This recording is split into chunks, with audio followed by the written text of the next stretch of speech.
Hello achievers, A4 के study time में आपका स्वागत है। तो फिर आज की इस क्लास में हम पढ़ने वाले हैं क्लास 12 के फिजिक्स के chapter number 2 electric flux and Gauss theorem.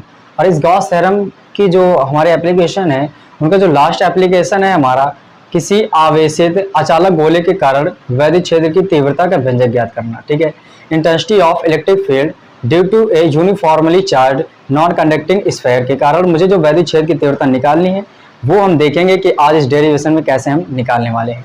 I hope कि आपको कोई भी प्रॉब्लम्स आने वाली नहीं होंगी और सारे कॉन्सेप्ट के साथ चीज़ें सिखाई जाएंगी। बस बने रहिए लास्ट तक। तो शुरू करते हैं आज के सीधे डेरिवेशन को। हम देखिए, मुझे क्या करना है कि एक समान रूप से आवेशित अचालक गोले है, उसके कारण मुझे वैद्युत क्षेत्र की तीव्रता ज्ञात करनी है। हम सबसे पहले क्या करते हैं, एक आवेशित गोला बना लेते हैं और इसका ये मान लेते हैं केंद्र है। ठीक है, ये अगर केंद्र है तो अगर गोला और सही से बनाए हम तो यू बन जाएगा। ठीक है, अब सही लग रहा है कुछ। ये हुआ इसका सेंटर ओ। अब इसके सेंटर से ये यहाँ तक की दूरी कैपिटल आर मान लेते हैं, जो कि इसकी त्रिज्या है। अब मुझे इसके कारण ये क्या है, एक अचालक गोला है, तो हम ऐसे करके दिखा देते हैं जैसे आपको लगे कि ये एक कोई अचालक गोला है। ठीक है, ये थोड़ा सा घनापन दिखा देते हैं इसमें। ये हो जाएगा हमारा अचालक गोला एक।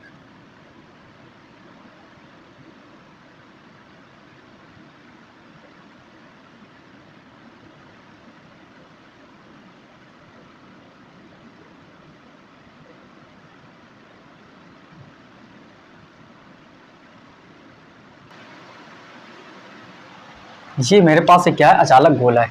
अब हमें क्या करना है कि अगर मुझे निकालना क्या है वैद्युत क्षेत्र की तीव्रता, और पढ़ के आ रहे हैं गॉस थ्योरम के एप्लीकेशन को, तो सबसे पहले मुझे गॉस थ्योरम के एप्लीकेशन के लिए एक गॉसियन पृष्ठ की जरूरत पड़ेगी। तो बनाते हैं हम सीधे एक गॉसियन पृष्ठ को।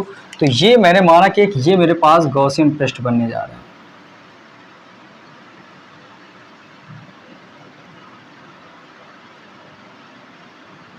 ये बन के तैयार हो गया मेरा एक गॉसियन पृष्ठ।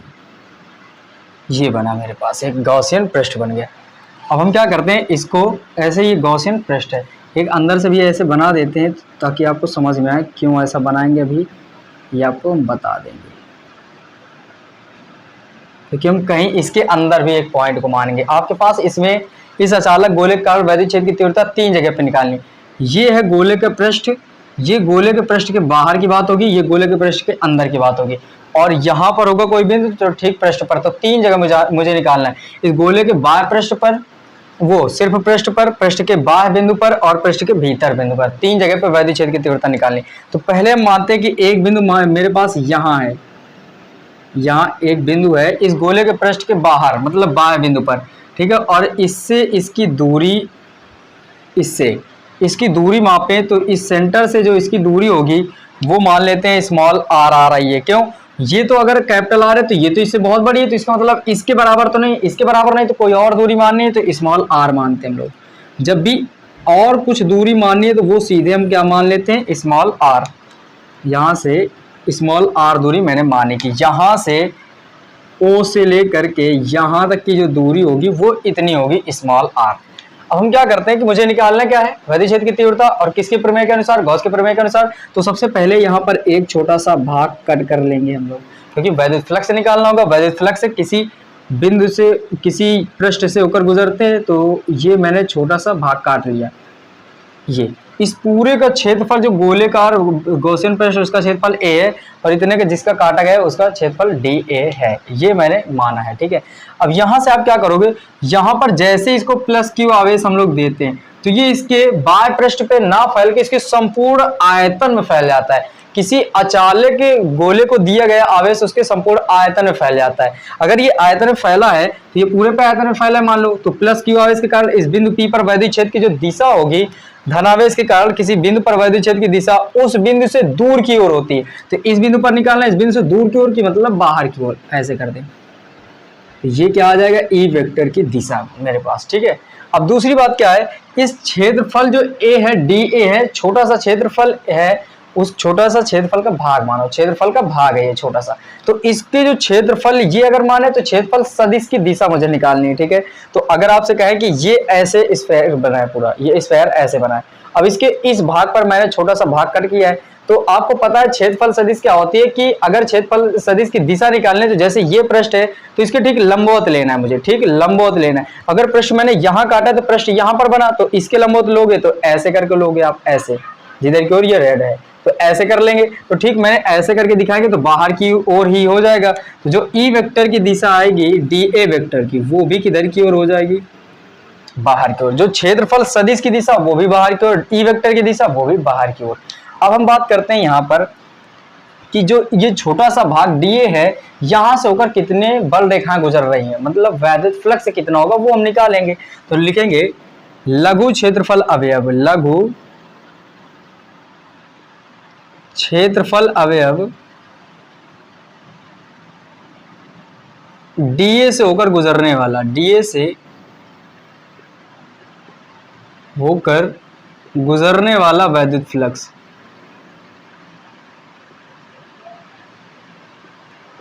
वैद्युत फ्लक्स। और जैसा कि आपको पता है कि अगर क्षेत्रफल छोटा सा लिया गया है तो वैद्युत फ्लक्स भी कितना आएगा, कम आएगा, क्योंकि कम बल रेखाएं गुजरेंगी। वैद्युत फ्लक्स क्या होता है, किसी काल्पनिक पृष्ठ से होकर गुजरने वाली अधिकतम वैद्युत बल रेखाओं की संख्या की माप को कहते हो। पूरे से पृष्ठ की बात करें तो बहुत सी बल रेखाएं निकल सकती हैं, लेकिन अगर इतने सी बात करें तो इसकी अपेक्षा छोटा से कम बल रेखाएं निकलेंगे, कम बल निकलेंगे तो वैद्युत फ्लक्स कम होगा। तो यहाँ पर हम क्या लिखेंगे, कम वैद्युत फ्लक्स के लिए डी फाई ई यूज करते हैं हम लोग। क्या यूज करते हैं, डी फाई ई। और फार्मूला क्या होता है, E vector dot D A vector. ये पढ़ा है मैंने वैद्युत फ्लक्स का फार्मूला। अगर इसको हम तोड़े तो अगर अदिश गुणन तोड़ते हो तो क्या आता है, कॉस थीटा आ जाता है साथ में। तो डी फाई ई बराबर कितना आ गया अपने पास, E D A cos theta. अब मुझे थीटा चाहिए, और थीटा यहाँ पर होता क्या है, तो ये जो वैद्युत क्षेत्र सदिश है और क्षेत्रफल सदिश है, उन दोनों के बीच का कोण, क्षेत्रफल सदिश भी इधर की ओर, वैद्युत क्षेत्र सदिश भी इधर की ओर। अगर दो सदिश एक ही ओर हो तो उनके बीच बनने वाला कोण 0 अंश होता है। तो यहाँ पर थीटा हम लोग कितना यूज करेंगे, 0 अंश। तो जैसे ही रखेंगे तो कितना आ जाएगा, डी फाई ई बराबर ई डी ए कॉस 0। कितना करेंगे, ई डी ए कॉस 0। जैसे ही 0 अंश रखेंगे तो डी फाई ई बराबर ई डी ए निकल आ गया। क्यों, क्योंकि कॉस 0 अंश की वैल्यू कितनी होती है, 1। तो 1 रखोगे, गुणा करोगे तो इतना ही आ जाएगा। समीकरण नंबर इसको हम देते हैं 1।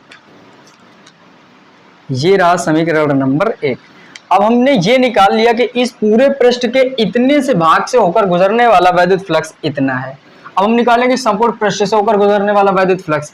तो लिखेंगे संपूर्ण पृष्ठ से, संपूर्ण पृष्ठ से होकर गुजरने वाला वैद्युत फ्लक्स, गुजरने वाला वैद्युत फ्लक्स, वैद्युत फ्लक्स। और देखो टोटल कितना गुजरेगा, यहां से अगर एडीए गुजर रहा है तो इसी तरह छोटे छोटे कई भाग होंगे, उन सभी को जो सम आएगा टोटल, वो क्या कहलाएगा, वैद्युत फ्लक्स टोटल वाला। तो हम क्या करेंगे, जो समीकरण रहेगा इसके जो दोनों पक्ष हैं इनका संपूर्ण समाकलन कर देंगे। क्या करेंगे, संपूर्ण समाकलन। और संपूर्ण समाकलन का चिन्ह क्या होता है, ये चिन्ह ए लगा देना है। और इसका करो तो डी फाई ई लिखेंगे, यही चिन्ह इधर भी लगा देना है और लिख देंगे ई डी ए। इतना लिख दिया मैंने। अब इसके बाद आपको क्या करना है कि देखो यहां से आप सोचो कि डी फाई ई संपूर्ण पृष्ठ से होकर कितना गुजरेगा। तो आप जानते हो कि जो संपूर्ण पृष्ठ से कुल वैद्युत फ्लक्स निकलता है वो फाई ई निकलता है। तो डी फाई पूरे संपूर्ण पृष्ठ के लिए निकालेंगे तो क्या बन के आएगा, फाई ई।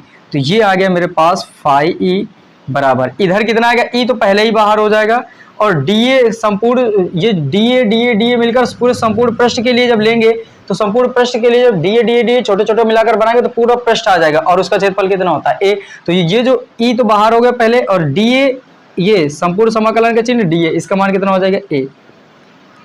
मुझे निकालना क्या है, वैद्युत क्षेत्र की तीव्रता। तो ये फाई ई को चेंज करेंगे और ए को चेंज करेंगे। अगर हम गॉस के नियम से देखें तो आप फाई ई को लिख सकते हो Q बटे एप्सिलॉन नॉट। क्यों, गॉस का नियम ये कहता है कि किसी बंद काल्पनिक पृष्ठ से होकर गुजरने वाला कुल वैद्युत फ्लक्स फाई ई उस पृष्ठ से परिबद्ध कुल आवेश Q का 1 एप्सिलॉन नॉट गुना होता है। तो ये बन के आता है। तो ये इसकी जगह पे रख सकते हैं। ए की जगह पे आप क्या रखोगे, एक इसका पूरा क्षेत्रफल है, एरिया है। और ये कैसा है, गोले के आकार का है, तो गोले का क्षेत्रफल लगा दो तो 4 पाई r स्क्वायर हो जाएगा।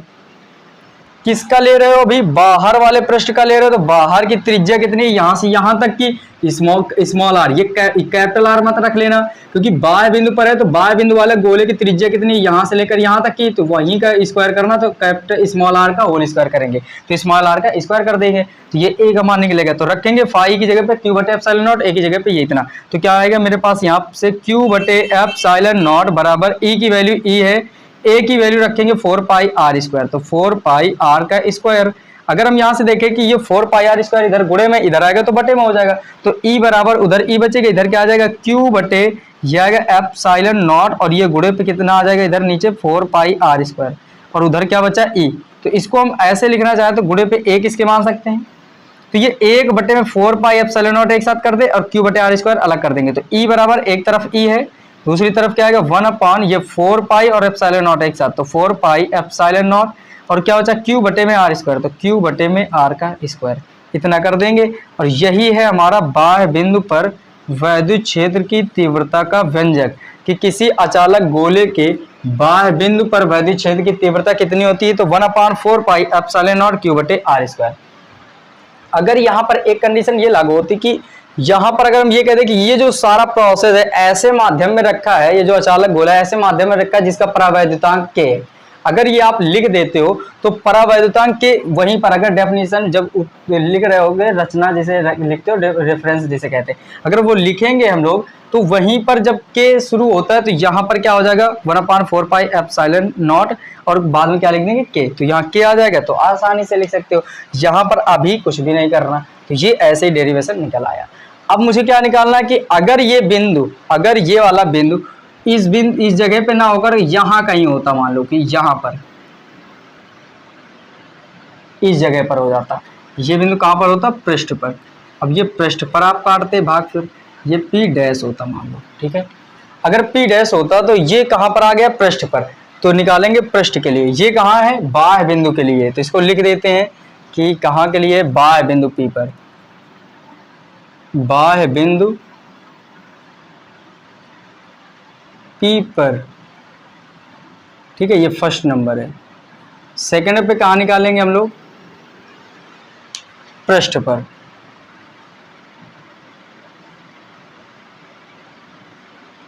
वैद्युत क्षेत्र के लिए, कि पृष्ठ पर जो वैद्युत क्षेत्र होगा वो कितना होगा। देखते हैं कि देखो पृष्ठ के लिए अगर आप गौर करो कि यही बिंदु तो उठकर यहां आ गया है, पहले बिंदु ये वाला इससे के केंद्र से यहां तक था, अब ये वाला बिंदु खत्म हो चुका है यहां पर आ गया, तो अगर आपसे ये कहें कि अब इसकी दूरी मापो, तो ये जो दूरी होगी क्या ये दूरी बराबर नहीं हो गई होगी, तो ये जो इसकी इस बिंदु से P डैश की दूरी है जिसे हम स्मॉल r पढ़ते हैं, किसी बिंदु की दूरी मापेंगे वो स्मॉल r होती है, वो स्मॉल r अब हमारे लिए, अच्छा ये दूरी अगर हम मापे किसी बिंदु की तो उसे सदैव स्मॉल r ही लोगे, वो चाहे पृष्ठ के बाहर हो जाए, चाहे पृष्ठ के अंदर हो जाए या पृष्ठ पर, जब किसी बिंदु की दूरी मापते हो तो उसे स्मॉल r ही लिया जाता है। ये क्या है त्रिज्या गोले की, लेकिन आप ये सोचो ये दूरी इतनी दूरी, क्या इतनी दूरी बराबर नहीं हो जाएगी, ये वाली दूरी ये वाली, क्यों, क्योंकि ये दोनों त्रिज्याएं बन गई, इसी गोले के पृष्ठ से टच हुई है और केंद्र से, तो ये त्रिज्या होगी, तो ये दूरी बराबर होगी, मतलब ये हुआ कि ये बिंदु अगर उठकर यहाँ आया होता आर इतनी बन गई, तो यही स्मॉल आर किसके बराबर हो जाएगा कैपिटल आर, तो जो पृष्ठ के लिए होता है वो दूरी स्मॉल आर की जगह पे हम लोग क्या कर देते कैपिटल आर कर देते, बस यहाँ से जहां जहां स्मॉल आर वहां कैपिटल आर कर देंगे, तो वैल्यू रखो, तो ई बराबर क्या आ जाएगा 1/4 पाई एप्सिलॉन नॉट क्यू बटे स्मॉल आर की जगह पे कितना रखना है कैपिटल आर, तो कैपिटल आर का स्क्वायर, ये बन गया हमारे लिए कि इसके पृष्ठ पर कितना होगा वैद्युत क्षेत्र, ये मुझे ये पता चल गया।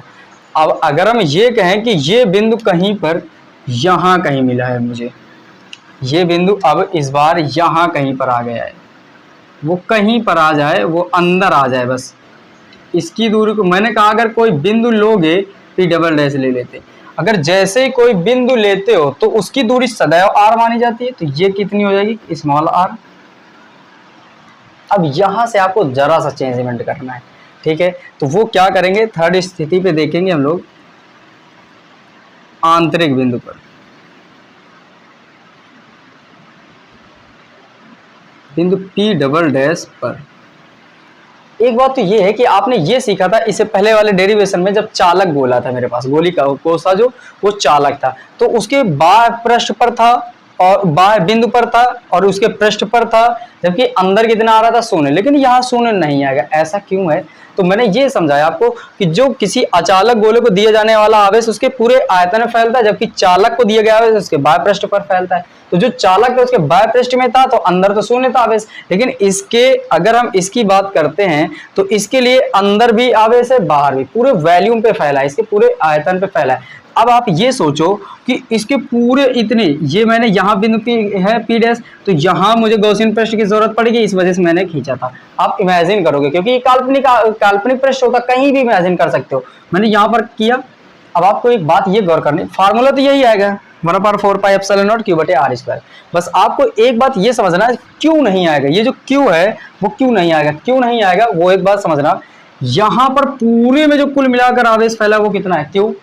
लेकिन अगर हम इतने की बात करें यहाँ कहीं पर इतने में, तो इतने में तो टोटल आवेश नहीं होगा, तो वो तो पूरे पे मिलाकर क्यू है, तो यहाँ कहीं तो पक्का पूरा नहीं होगा, पूरा नहीं होगा। तो यहाँ पूरा नहीं होगा तो यहाँ आवेश कितना होगा, तो क्यू डैश मान लेते हैं, ठीक है। एक समान होकर कितना होगा, यहाँ क्यू डैश होगा, तो लिख देंगे क्यू बराबर क्यू डैश।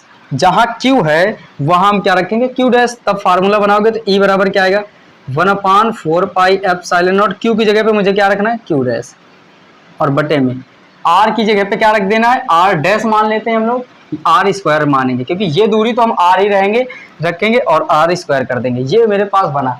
अब मुझे ये क्यू डैश का मान कैसे पता चले, क्योंकि अगर ये वाला आवेश नहीं रखना तो हम जब हल करेंगे न्यूमेरिकल तो ये क्यू डैश को कहाँ से वैल्यू लाएंगे। तो अब यहाँ एक अच्छा सा कॉन्सेप्ट काम करता है जो है इसका आयतन आवेश घनत्व, ठीक है।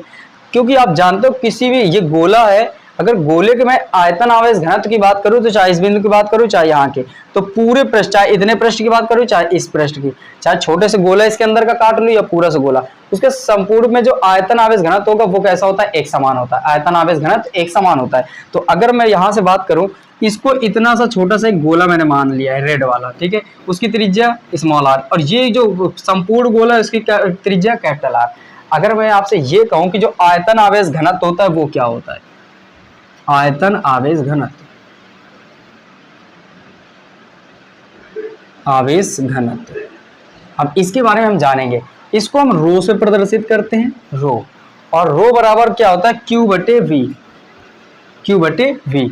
तो इसको हम क्या पढ़ते हैं, किसी चालक के या किसी पदार्थ के एकांक आयतन में प्रवाहित आवेश की मात्रा को उस पदार्थ का आयतन आवेश घनत्व कहते हैं। किसी पदार्थ के एकांक आयतन में प्रवाहित आवेश की मात्रा को उस पदार्थ का आयतन आवेश घनत्व कहते हैं, ये होता है। तो अगर आप ये सोचो, मेरे पास एक ये रेड कलर वाला गोला है, तो यहाँ के लिए, जो यहाँ के लिए अगर इस जगह के लिए देखें तो जो आयतन आवेश घनत्व निकालेंगे यहाँ पर, तो रो बराबर क्या लिखेंगे, इस वाले रेड वाले के लिए, तो यहाँ का आवेश कितना हो जाएगा, क्यू डैश बटे यहाँ की जो आयतन होगा वो कितना होगा, वी डैश, ठीक है। क्योंकि यहाँ पर दोनों के आयतन भी अभी इसके हिसाब से इसका आयतन तो इतना कम ही होगा क्योंकि ये छोटा सा गोला है और ये पूरा सा गोला है। अब इस बड़े वाले की बात करते हैं तो बड़े वाले गोले के लिए, जो संपूर्ण गोले के लिए, उसके लिए तो क्यू बटे वी ही होगा क्योंकि इसका आयतन भी वी होगा और पूरा आवेश है तो क्यू होगा। अब हम क्या करते हैं, ये दोनों, इसको क्यू, इसको रो है तो इसको रो डैश दे देते हैं। अगर इस रेड वाले के लिए बात कर रहे हैं तो हम डैश डैश की बात करेंगे, इस पूरे वाले काले वाले के लिए बात करेंगे तो सिर्फ ऐसे ही बात करेंगे। अब आपको क्या पता है कि किसी भी पदार्थ में जो आयतन आवेश घनत्व होता है वो कैसा होता है, सेम होता है, तो इन दोनों के इक्वल कर देते हैं। लिखेंगे आयतन आवेश घनत्व, रो बराबर क्या होता है, क्यू बटे वी बराबर क्यू डैश बटे वी डैश। बड़े वाले का आयतन आवेश घनत्व बराबर छोटे वाले का आयतन आवेश घनत्व। क्यों, क्योंकि ये एकांक आयतन में प्रवाहित आवेश की मात्रा, ये भी तो है एकांक आयतन में प्रवाहित आवेश की मात्रा, ठीक है, उसी गोले के अंदर है तो बराबर आएगा। अब यहाँ से हम रो को हटा देते हैं, इन दोनों को इक्वल करके हल करते हैं। क्यू है तो क्यू को मैं क्यू ही बना रहने देता हूँ। ये वी देखो, ये बड़े वाले गोले के लिए, ये छोटे गोले के लिए, रेड वाले के लिए, इसको लिख देता हूँ रेड वाले के लिए, ठीक है, और ये ब्लैक वाले के लिए, ठीक है। तो आप समझ जाओगे कि ये रेड वाले की बात होगी, ये ब्लैक वाले की।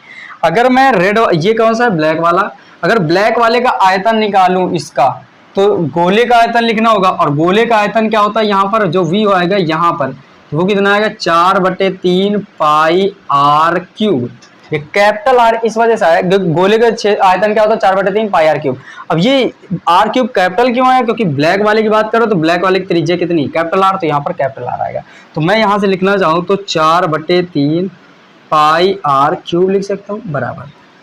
क्यू डैश को लिखा रहने देना है, क्योंकि इस क्यू डैश का ही तो मान निकालना है, ये नहीं तो मुझे बहुत दिक्कत करेगा भाई। क्यू डैश कैसे रख दोगे, अगर मैं कह दूं यहाँ पर 5 माइक्रोकूलाम का आवेश फैला है तो यहाँ का अंदर वाला कितना होगा ये तुम कभी नहीं पता कर पाओगे भाई। यहाँ से कुछ कम या ज्यादा होगा, कम होगा तो कभी भी यहाँ का थोड़े नहीं पता कर पाओगे भाई, पूरा पता है मुझे, यहाँ का नहीं पता कर पाएंगे। तो इन क्यू डैश और क्यू में संबंध निकाल रहे हैं हम एक प्रकार से, ताकि इस क्यू डैश को हटा सके और क्यू के पदों में कुछ ला सके।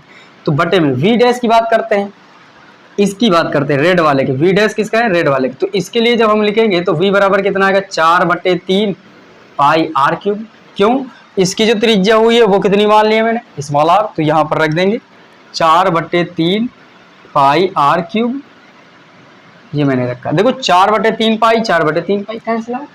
अब यहाँ से क्या बचेगा क्यू बटे आर क्यूब, ये आर क्यूब। अगर क्यू डैश का मान निकाले तो ये आर क्यूब बटे में इधर आएगा तो बूढ़े हो जाएगा। तो क्यू डैश का जो मान आएगा वो क्या आएगा, ये इधर जाएगा क्यू आर क्यूब हो जाएगा, क्यू आर क्यूब और बटे में कितना है कैपिटल आर का क्यूब। क्यू डैश की जगह पे ये वैल्यू हम पुटअप कर देंगे और जैसे ही रख देंगे जो निकल के आएगा वही लास्ट आंसर होगा। क्यू को मैंने देखो किस में चेंज कर लिया, इस क्यू डैश को मैंने किस में चेंज कर लिया क्यू में। तो अब आसानी से हम निकाल सकते हैं। देखो क्या निकालेंगे, यहाँ पर लिखेंगे क्यू डैश का मान रखने पर, क्यू डैश का मान समीकरण 2 में रखने पर। अब जैसे ही रखते हैं तो हम लोग क्या करेंगे, देखते हैं कि यहाँ से क्या आएगा ई बराबर 1/4 pi epsilon not. Q dash की जगह में रखना क्यू आर क्यूब और बटे में कितना कर देना आर क्यूब, ये मैंने कर दी। और ये वाला आर स्क्वायर तो रहा, देखो क्यू डैश की जगह में क्या रखना क्यू आर क्यूब और बटे में आर क्यूब, तो क्यू आर क्यूब बटे में आर क्यूब कर दिया। और ये आर स्क्वायर तो यहाँ रहेगा ही रहेगा, आर स्क्वायर से आर 2 पावर इसी कैंसिल हो गई। तो ये जो ई बराबर नया आया है वो कितना आएगा, ई बराबर 1/4 pi epsilon not Q R बटे आर का क्यूब, ये निकल के आया हमारा डेरिवेशन। तो आपने एक अच्छी बात ये सीखी कि किसी गोले के कारण, अगर गोला चालक है तो उसके कारण वैद्युत क्षेत्र की तीव्रता 0 आएगी, लेकिन गोला अचालक है तो उसके कारण वैद्युत क्षेत्र की तीव्रता इतनी आती है। ठीक है, ये आपको याद रखना है। तो अचालक गोले के अंदर वैद्युत क्षेत्र की तीव्रता 0 नहीं होती, जबकि चालक गोला हो तो उसके अंदर वैद्युत क्षेत्र की तीव्रता 0 होती है, क्योंकि चालक को दिया गया आवेश उसके बाह्य पृष्ठ पर फैलता है, जबकि अचालक को दिया गया आवेश उसके पूरे वॉल्यूम पे फैलता है, पूरे आयतन पे फैल जाता है। इस वजह से अंदर भी वैद्युत क्षेत्र की तीव्रता होगी, बाहर भी होगी, पृष्ठ पर भी होगी। तो ये आपको समझ में आया होगा। यहाँ पर एक कॉन्सेप्ट ये बात अच्छी है कि जब किसी भी गोले के अंदर एक ही पदार्थ है तो उसके अंदर एकांक आयतन में किसी भी जगह पर आप चेक करोगे तो जो एकांक आयतन पे जो प्रवाहित आवेश की मात्रा जिसे कहते हैं आयतन आवेश घनत्व वो सेम होता है। तो अगर मैं जहां पर बिंदु है वहां पर एक गॉसियन पृष्ठ खींचना होता है, तो ये एक गोले का काम कर गया, तो इस गोले का अलग से आयतन आवेश घनत्व निकाल सकते हैं। ये ब्लैक वाला पूरा बड़ा सा बन गया, इसका अलग से निकाल सकते हैं। ब्लैक वाले के लिए मैंने रो निकाला तो क्यू बटे वी, क्योंकि इस पे पूरा आवेश है, और बटे वी यहाँ पर आवेश पूरा नहीं होगा क्योंकि कुछ कम होगा, तो यहाँ पर क्या करेंगे क्यू डैश कर देंगे बटे वी डैश कर देंगे। यहाँ का आयतन कितना कर देंगे वी डैश, क्यों ब्लैक वाले की अपेक्षा तो इसका तो कुछ कम आयतन होगा तो वो मैंने कम कर दिया। अब आसानी से इन दोनों की वैल्यू पुट अप करेंगे। यहाँ पर अगर यहाँ पर बड़े ब्लैक वाले के लिए v की बात करते हैं तो 4/3 पाई कैपिटल आर क्यूब आएगा, क्यों क्योंकि बड़े वाले की जो त्रिज्या वो कैपिटल आर है। जब इस छोटे से बात करेंगे रेड वाला जो बनाया ऐसे वाला, इसके लिए जब बात करेंगे तो स्मॉल आर आएगा आयतन में, क्योंकि 4/3 पाई आर क्यूब होता है, तो आर कौन सा लेंगे स्मॉल आर, तो वो मैंने कर लिया। इन दोनों को यहाँ पर वैल्यू पुटअप करेंगे, जैसे ये कट जाएगा तो क्यू डैश का मान निकालना है आपको। जब क्यू डैश का मान निकले इस समीकरण में रख देना, जो निकले वो आपका आंसर होगा। आई होप कि ये भी डेरिवेशन आपको अच्छे से समझ में आया होगा, और आपके सारे क्वेश्चन जितने बनने वाले थे वो मैंने आपको बता दिए हैं। तो अब ऐसा करो कि आप इसको तैयार करो और अच्छे से अच्छे मार्क्स लाने की कोशिश करो। Thank you.